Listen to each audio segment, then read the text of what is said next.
Protests in Caracas this week as two leaders struggled for legitimacy. Opposition leader and head of the Venezuelan National Assembly, Juan Guiado, proclaimed himself the country's interim president and denounced President Nicolas Maduro as illegitimate.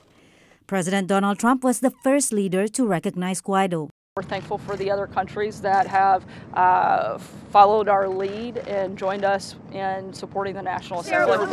Before Guaido's declaration, the White House had tweeted support for the Venezuelan opposition. Nicolas Maduro is a dictator with no legitimate claim to power. With tensions rising, Maduro expelled American diplomats, a move Washington says Maduro had no right to make because he is no longer Venezuela's legitimate leader. Trump was asked if he was considering military intervention. We're not considering anything, but all options are on the table.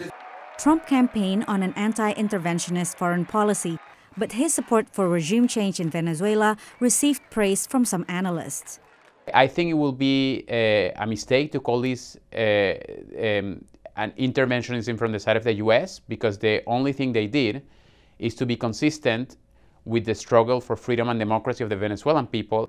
But Russia and China remain firmly behind Maduro and warned Washington not to intervene. All the Latin American major countries like Brazil, Colombia, Argentina, Chile, almost all of them are supporting and engaging with the U.S. to pressure Maduro and to recognize Guaido. So it's not only a U.S. initiative, it's a regional initiative, and I think when it comes to that sense, China and Russia are not going to